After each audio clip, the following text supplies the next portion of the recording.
우리가 경쟁력을 측정하겠다는 거는 그 상대 후보를 이기기 위해서 우리가 좀 간다는 거잖아요. 그러면 상대 후보하고 대결을 이길 수 있는 경쟁력을 측정하는 건데, 경쟁력을 측정하는 방법은 크게 두 가지가 있어요. 하나는 가상 대결이에요. 그래서 어저께 안철수 대표가 방송에서 이제 그런 말씀을 하셨잖아요. 그 투표용지하고 설문지, 여론조사 설문지하고 똑같으면 된다. 그 얘기는 투표용지 인쇄가 어떻게 되어 있습니까? 오세훈 후보께서 만약에 단일 후보가 되면 1번 박영선, 2번 오세훈. 만약에 안철수 대표께서 단일 후보가 되면 1번 박영선, 4번 안철수 이렇게 되어 있는 거잖아요. 그런 식으로 똑같이 설문지를 만들어가지고 그냥 물어보자는 이야기예요. 그러면 누가 이길 수 있는가가 금방 드러나기 때문에, 그리고 이길 수 있는 후보를 뽑겠다고 하면 뭐 지지층이 달라도 그건 승복할 수밖에 없는 거거든요. 그렇기 때문에 가상 대결이 경쟁력을 측정하는 데서 가장 심플하고 가장 효과적인 방법이다. 이거를 부정할 수는 없어요. 그렇기 때문에 많은 언론사들이 여론조사를 하는 과정에서 가상 대결을 물어보잖아요. 누가 이길 수 있는 것인가 이걸 물어보는 거고, 아마 오늘 오세훈 후보께서 이게 처음 무슨 새로운 거를 들고 나왔다고 그랬는데, 새로운 게 아니라 이미 모든 언론사들이 가상 대결을 다 조사를 하고 있잖아요.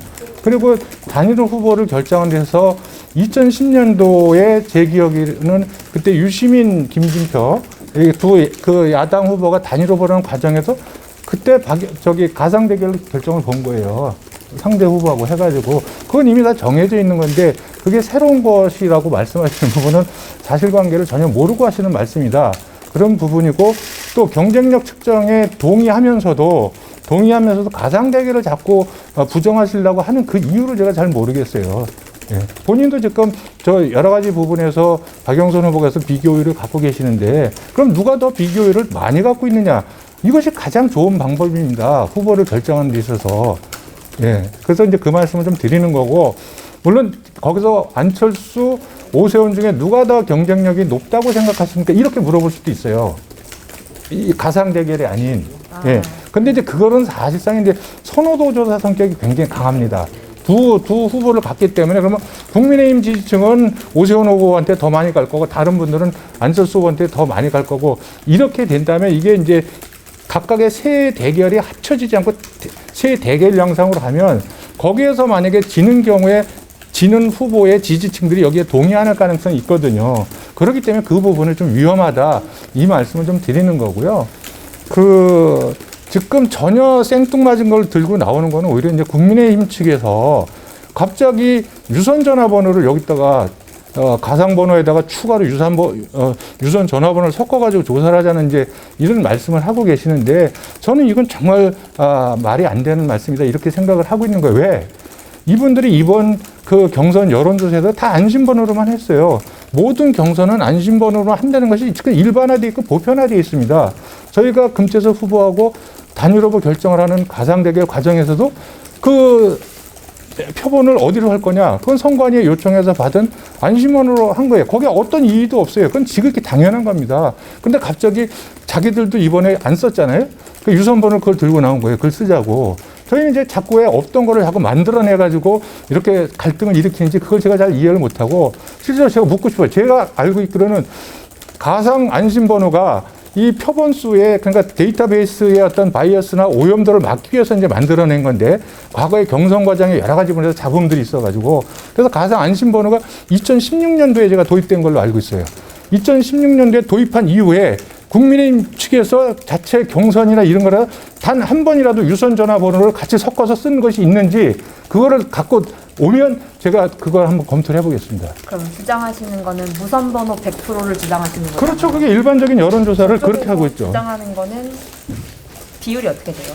아니, 비율은 없는데 지금 일부 언론에 15%를 주장했다만 이렇게 나가고 있는데, 그것도 저는 우리가 협상하는 과정에 일체 그런 얘기가 나온 적이 없습니다. 그런데 왜 그것이 언론에 그렇게 돌아다니는지, 그것도 이따 제가 논의 과정에서 좀 따져봐야 될 문제겠어요. 그 유선 번호를 하려고 하면 별도로 지금 안심 번호 아닌 어떤 다른 절차의 시간이 필요한가요? 아니, 그건 이제 각 조사 기관이 갖고 있는 아마 그 데이터베이스가 있을 거예요. 근데 그 데이터베이스가 오염이 안 됐는지 아무도 검증할 수가 없는 거죠. 선관위에서 주는 건 아니고 여조기관이 가지고 그렇죠. 있다. 네네네. 그 아까 오세훈 후보가 아침에 얘기한 건 단일화 방식에서 그 가상 대결이 쓰인 적이 없다는 말이었거든요. 그렇게 쓰였던 적이 없었다? 전례가 없었다.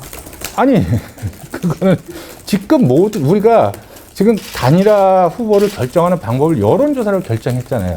여론조사를 지금 결정하는 거잖아요. 그럼 여론조사에서도 표본의 오염을 없애고 깨끗하게 무결점 상태에서 이거를 하기 위해서 저희가 지금 가상 안심번호를 받아서 하는 거잖아요. 가상 대결 방식으로 두 번 묻는 거. 김태섭, 안철수, 아니, 거기도 이미 가상 대결로 해서 끝났어요. 가상 대결 했어요. 그리고 제가 금방 뭐라고 말씀드렸습니까? 그 전에 2010년도에도 제가 유시민, 김진표 두 부분이 경기도지사 부분에 있어서도 가상 대결로 결정을 봤어요. 다 그렇게 합니다. 상대 후보하고 대결해서 누가 경쟁력이 제일 높은가? 경쟁력이 제일 높은 걸 측정하는 방법은 가상 대결이 제일 확실한 거예요. 그리고 그랬을 때만이 양쪽 지지자들이 이분이 더 경쟁력이 높고 상대방을 더 많이 이길 수 있기 때문에 선정이 됐구나. 그래서 양쪽의 모든 지지층들을 온전하게 흡수할 수 있는 가장 합리적인 방법이 가상 대결인 거예요. 두 번 묻는다는 말씀이신 거죠? 두 번을 뭘 물어요? 그러니까 박영선 대 안철수, 박영선 대 그렇죠. 오세훈. 당연히 그렇게 묻는 거죠, 그거는. 아니, 여러분들이 지금 각 언론사들이 하는 그 여론조사 그 질문지를 선관위에 등록된 질문지를 보시면 되잖아요, 그거는. 저희가 없는 얘기를 하는 것이 아니라 일반적으로 지금 그거를 모든 여론조사기에 다 묻고 있잖아요. 그게 왜 전혀 새로운 방법이고 없던 거를 들고 나온 겁니까? 지극히 제가 보편적이고 상식적인 얘기를 하는 건데. 대표님께서 오늘 점심까지 합의를 하면은 여러분 돌아갈 수 있다고 했는데 지금 보면은 양쪽이 좀 평행선인 것 같아서 그러면은 오늘 점심 이후에 후보 간의 타결 가능성도 아니요, 우리가 8시 반에 뵙기로 했잖아요. 그러니까 8시 반에 최선을 다해서 또 의견들을 교환을 해봐야죠. 그래서 우리가 8시 반에 만나기로 했는데 갑자기 12시 이후를 말씀하시는 것은 제가 볼 때는 아닌 것 같고요. 네. 오늘 약간 언제까지는 해야 여조 돌릴 시간이 충분한 거예요?